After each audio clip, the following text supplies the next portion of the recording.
नमस्कार, मैं हूँ AI अवतार नेहा थपलियाल और आप देख रहे हैं आज के उत्तराखंड समाचार। पौड़ी जिले के चरेक गांव के पास सड़क हादसे का शिकार हुए 4 घायलों के लिए कोटद्वार पुलिस देवदूत बनकर पहुंची। देर रात थाना कोटद्वार पुलिस को सूचना मिली कि चरेक गांव से पहले एक ट्राइबर वाहन गहरी खाई में गिर गया है। सूचना मिलते ही थाना कोटद्वार पुलिस, SDRF और फायर सर्विस टीम बिना किसी देर के मौके पर रवाना हो गए। घने अंधेरे और कठिन पहाड़ी भूभाग के बीच टॉर्च की हल्की रोशनी और अटूट हिम्मत के सहारे जवानों ने खाई में उतरकर राहत कार्य शुरू किया। स्थानीय लोगों की मदद से संयुक्त रेस्क्यू अभियान चलाया गया। कड़ी मशक्कत के बाद नजीबाबाद बिजनौर निवासी 4 घायलों आमिर, सलमान, नदीम और अमान को स्ट्रेचर की मदद से सुरक्षित बाहर निकाला गया। इसके बाद सभी घायलों को 108 एम्बुलेंस सेवा के जरिए राजकीय बेस अस्पताल कोटद्वार भेजा गया, जहां उनका उपचार जारी है। मुख्यमंत्री पुष्कर सिंह धामी ने बुधवार को पिथौरागढ़ जिले के सीमांत गांव मीलम का दौरा किया। इस अवसर पर उन्होंने भारत तिब्बत सीमा पुलिस के जवानों से मुलाकात कर उनके राष्ट्र सेवा के जज्बे और कठिन भौगोलिक परिस्थितियों में भी समर्पण भाव से किए जा रहे कार्यों की सराहना की। मुख्यमंत्री ने कहा कि देश की सुरक्षा और सीमाओं की रक्षा में जवानों का योगदान अतुलनीय है और उनका अनुशासन, परिश्रम एवं देशभक्ति सभी के लिए प्रेरणा स्रोत है। मुख्यमंत्री ने इस दौरान सीमांत क्षेत्र के स्थानीय ग्रामीणों से भी संवाद किया। उन्होंने ग्रामीणों से क्षेत्र के विकास, शिक्षा, स्वास्थ्य, रोजगार और मूलभूत सुविधाओं से संबंधित विषयों पर चर्चा की तथा राज्य सरकार द्वारा संचालित योजनाओं की जानकारी साझा की। मुख्यमंत्री ने कहा कि प्रदेश सरकार सीमांत क्षेत्रों के सर्वांगीण विकास के लिए प्रतिबद्ध है। इस अवसर पर IG ITBP संजय गुंजाल, स्थानीय लोग और ITBP के जवान मौजूद थे। ऐसे समय में यहाँ काम करना, यहाँ पर सेवा देना, सच में उसकी जितनी प्रशंसा की जाए वो कम है। और ऐसे कठिन क्षेत्रों में आप सबकी सेवा के कारण से ही आज हमारे देश की एकता, अखंडता, भारत की सुरक्षा आज पूरी मजबूती के साथ पूरे विश्व में एक अलग पहचान बना है। हमारे सीमा सुरक्षा बल हमेशा से अपने अदम्य साहस, पराक्रम और अपनी सेवा से हमेशा से भारत के तिरंगे को शान से लहराने का काम करते रहे। देशवासियों का सीना हमेशा ऊंचा करते रहे। हरिद्वार के बहुचर्चित आश मोहम्मद हत्याकांड का खुलासा करते हुए पुलिस ने मुख्य वांछित हत्यारोपी को गिरफ्तार किया है। SSP हरिद्वार प्रमेंद्र सिंह डोभाल ने बताया कि 26 अक्टूबर को रामपुर निवासी आश मोहम्मद देर शाम 7 बजे खाना खाकर वह अपना मोबाइल साथ लेकर बाहर गया था। देर रात तक उसके घर नहीं लौटने पर परिजनों ने फोन लगाया, लेकिन फोन बंद आ रहा था। अगले दिन उसका शव गन्ने के खेत में पड़ा मिला।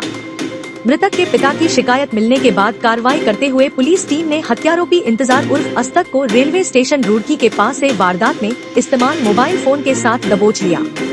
आरोपी ने पूछताछ में बताया कि उसका अपनी पसंद की लड़की से रिश्ता तय हो गया था। इस बीच मंगेतर का किसी युवक से प्रेम प्रसंग होने की जानकारी मिली। मृतक ने हत्यारोपी को मिलने के लिए बुलाया और रिश्ता तोड़ने या फिर अंजाम भुगतने की चेतावनी दी, जिस पर दोनों के बीच गुत्थम गुत्था होने के बाद हत्यारोपी ने गन्ने के खेत में ले जाकर चाकू से गला रेत दिया। गंगनार थाना क्षेत्र में रामपुर के पास अभी 2 दिन पूर्व एक युवक जिसका नाम आस मोहम्मद था, उसकी हत्या करके उसकी डेड बॉडी गन्ने के खेत में मिली थी। पुलिस के द्वारा तत्काल मामले की गंभीरता को ध्यान में रखते हुए तत्काल संज्ञान में लिया गया।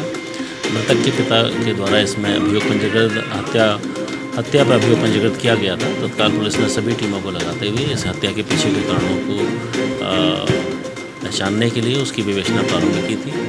पुलिस के द्वारा इसमें जो हमारे पास जो शुरुआती जो साक्ष्य आए उसको ध्यान में रखते हुए ये बात ध्यान में आई थी कि ये जो आस मोहम्मद है, ये एक लड़की के साथ इसका एक अफेयर चल रहा था। उस लड़की का एक अन्य युवक जिसका नाम इंतजार है, अस्तक उर्फ इंतजार, उसके साथ उसकी मंगनी संपन्न हो गई थी। उसको लेके इनके बीच में आपस में कुछ गतिरोध चल रहा था, जिसको लेके हत्यारोपी इंतजार द्वारा इसको अपने पास इंस्टाग्राम के माध्यम से बुलाया गया था। शाम के समय इनके द्वारा आपस में मारपीट की घटना भी संज्ञान में आई है, जिसमें हत्यारोपी अस्त्रक द्वारा मृतक को गला रेत के इसकी हत्या कर दी गई थी। इसमें इसका जो भाई है हत्यारोपी का, उसके द्वारा भी इसका साथ दिया गया है हत्यारोपी का। इसको भी तत्काल पुलिस उसकी अरेस्टिंग के लिए लगी है, शीघ्र उसकी भी अरेस्टिंग कर ली जाएगी।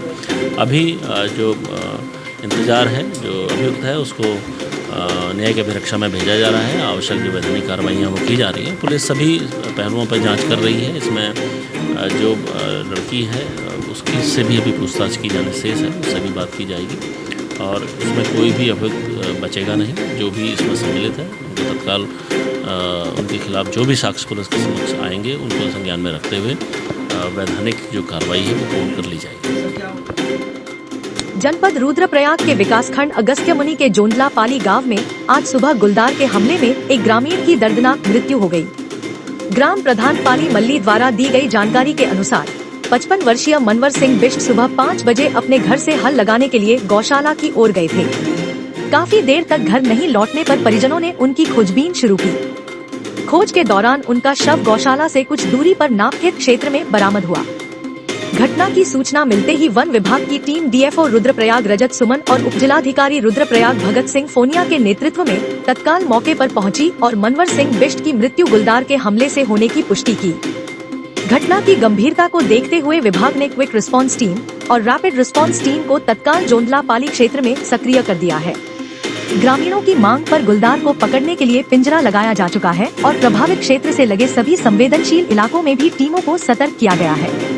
श्री मनवर सिंह बिष्ट जिनकी उम्र लगभग 55 साल है, उनको गुलदार द्वारा उनके जो गौशाला के पास में, जो कि उनके घर से लगभग 50 मीटर की दूरी पर है, वहाँ से उनको उठाया गया और गुलदार का फिर पाया गया कि उनका शव थोड़ा दूरी पे लगभग 300 मीटर नीचे खेतों में उनका शव बरामद हुआ।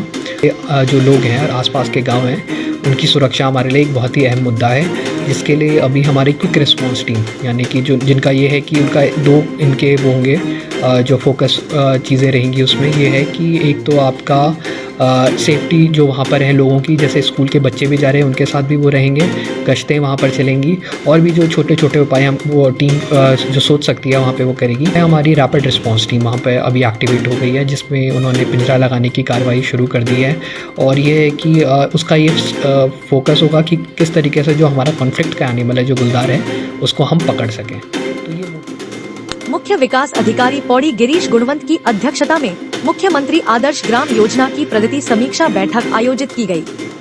बैठक में इस योजना में शामिल विकासखंड दुगड्डा के मुरानियों तथा यमकेश्वर के किमसार ग्रामों के समग्र विकास के लिए कार्य योजना तैयार करने के निर्देश दिए। बैठक में मुख्य विकास अधिकारी ने कहा कि दोनों गांवों को आदर्श ग्राम के रूप में विकसित करने के लिए विभागों के बीच बेहतर समन्वय आवश्यक है। कहा कि पेयजल, मार्ग, स्वच्छता, शिक्षा, स्वास्थ्य, ऊर्जा एवं आजीविका संवर्धन से संबंधित योजनाओं को प्राथमिकता के आधार पर कार्य योजना में शामिल किया जाए। बैठक में परियोजना निदेशक DRDA विवेक कुमार उपाध्याय, जिला विकास अधिकारी मनविंदर कौर सहित अन्य संबंधित अधिकारी उपस्थित रहे। तो यह थे आज के समाचार। रोजाना प्रदेश के नवीनतम समाचारों को देखने के लिए कृपया हमारे चैनल को सब्सक्राइब कीजिए, लाइक और शेयर कीजिएगा। कल फिर उत्तराखंड के नवीन समाचारों के साथ आपके समक्ष आऊंगी। तब तक खुश रहिए, आबाद रहिए और देखते रहिए सिद्ध बली न्यूज। जय हिंद।